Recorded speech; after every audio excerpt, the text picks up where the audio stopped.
Hey, what's up guys, and welcome back to another episode of Super Gaming Minute, the channel dedicated to all things gaming. Today I want to talk about something a little different. I want to stray from our usual content on this channel to talk about a brand new handheld console from a manufacturer that doesn't normally work on hardware and normally sticks to software. I'm talking about the little crank-controlled, classic yet modern console called the Playdate. By developer Panic, it's a concept that strays a little far from the norm that we see on the market these days, or anything we've seen before, honestly. There are a lot of bold choices that Panic went with when it came to the design and overall concept of this little handheld device, and I want to go over everything that we know about this console and see how well it fits in with the rest of the new, yet to be released handheld console market. Go ahead and give this video a like if you're curious to find out more about the Playdate handheld console, share it with a friend who would be interested to learn more about this system, and of course, most importantly, subscribe to Super Gaming Minute if you like talking all things Nintendo and gaming. We release 1 to 2 new videos a week, and the only way to stay up to date with each and every video we release would be to subscribe and ring the notification bell. With that said, sit back, relax, and let's go over everything we know about the new quirky handheld system on the market, and let's see if it's just a cheap gimmick or actually worth your money.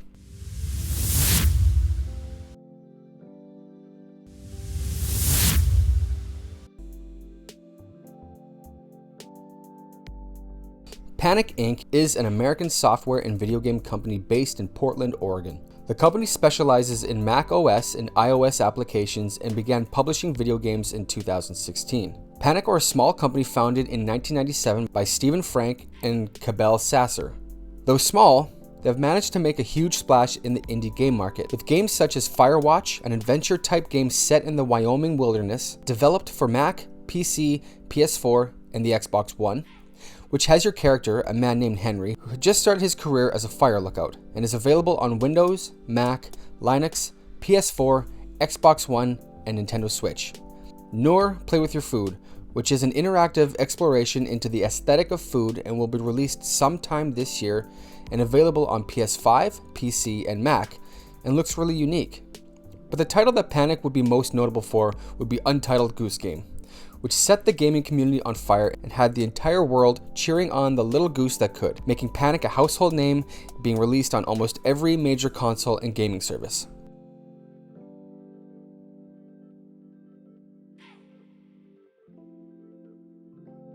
The Playdate was first introduced back on May 22nd of 2019 on the cover of Edge magazine.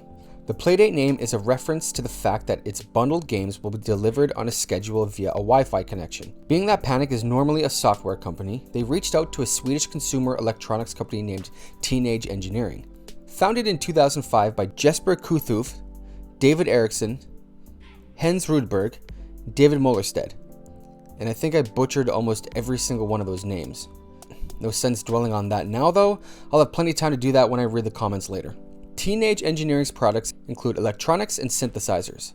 Their products have been well received for their aesthetic value and functionality. The device features a classic black and white screen with no backlight, although hands-on reviews of the Playdate review models claim that you can still play the system in candlelight or darker environments, which definitely helps reserve battery life. Reports by some reviewers have been made about the console that the battery has lasted more than 2 weeks without a charge and plenty of battery life left. As for the controls, the system boasts a 4-way D-pad, 2 game buttons, and of course the system's gimmick, a mechanical crank on the side of the console.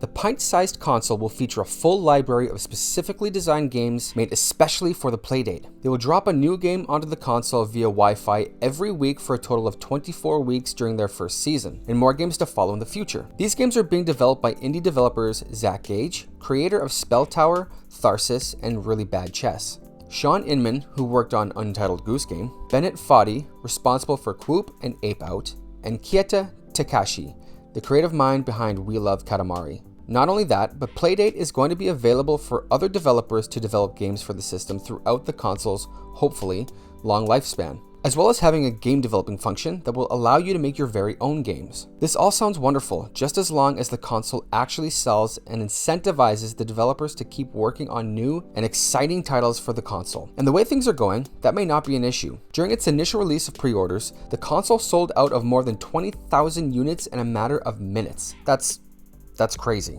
As mentioned, prototype consoles have been distributed out to reviewers. Unfortunately, there was only 4 games available for play. The good news is that those 4 games offered a wide range of different play experiences, from simpler platformers that specifically use the crank, to point-and-click adventures that use only the D-pad and button controls, from more comedic, lighthearted experiences to darker, more serious ones. It's nice to see that Panic are really playing around with the different play types and genres, catering to different play styles and creating experiences for all types of gamers.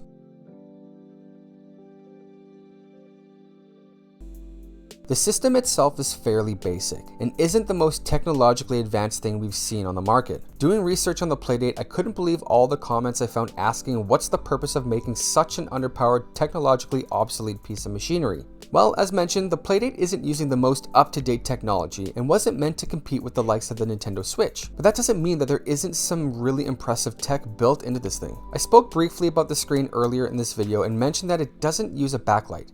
Instead, Panic opted for a 2.7-inch 400 by 240 1-bit sharp memory LCD. The system boasts 16 megabytes of memory and 4 gigabytes of storage, up from the original concept of 2 gigabyte storage that they were claiming before raising the price an additional $40. I also mentioned that Playdate will be dropping a new title on your console every week, which will require a Wi-Fi signal in order to do so, as well as Bluetooth 4.2, a USB-C port, which is a very nice touch and nice to see, and of course, a headphone jack. The console itself weighs in at a minuscule 86 grams, making it lightweight and portable.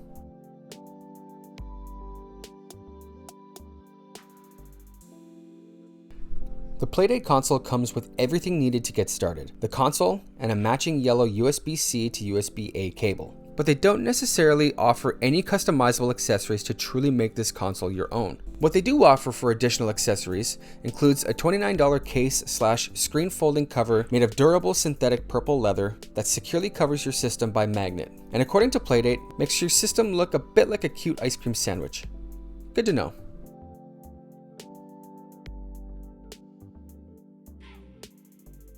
As for the price, well, it's not a necessarily cheap console to purchase. At $179 plus shipping, it's definitely a splurge, and you're going to really want to play these games for that price. You can make the claim that buying a cheaper handheld like the BitBoy, or if you're looking for something a little more high-end, the Analog Pocket, if they ever actually release the system. Also, while we're on the topic, if you're interested to learn more about the Analog Pocket, I have a video all about that console, as well as a 2021 update to that console on my channel. You should really subscribe, by the way. I've got some good stuff for you to check out.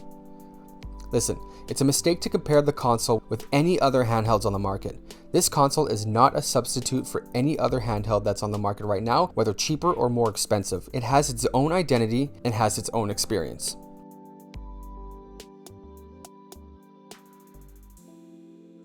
Well, that's basically all the information that I can find on this console. We've gone over the specs, the games, the accessories, as well as the price for the console itself, which leaves us with one question: is the Playdate handheld console by Panic worth the price? And I say, absolutely. For some people, not everyone. In order to justify a $179 price tag plus the shipping on a black and white console that doesn't even have a backlit screen, you need to be a fan of Panic indie games, and of course indie games in general. With such notable indie devs mentioned earlier in the video, and more developers on board to design games for the system, and with brand new games coming out on the system every single week, it's absolutely worth the money. Just remember, in order to enjoy this console to its full potential, you absolutely cannot be comparing it to other handhelds on the market. If you do that, you'll just end up being disappointed in the final product. And that is it. We went through almost everything there is to know in order for you to decide whether or not this console is worth you spending your hard-earned money on or not. I would love to hear your thoughts on the Playdate handheld console, whether or not you were one of the 20,000 people who pre-ordered during the first wave of consoles, or if you're looking to pass on this console in general. Comment down below. Thank you guys so much for watching the video. As you know, I appreciate each and every one of you. If you missed my last video of me talking about N64 titles on the Switch coming this September, don't forget to give it a watch. I'll leave the card to that video right here so you can check it out. I mentioned in that video, if it gets over 1,000 views and 100 likes, I'll host a Nintendo themed giveaway and enter all my subscribers in that giveaway. Just make sure you comment on the video so I can see you there. Thanks again, you guys, and as always, keep on gaming.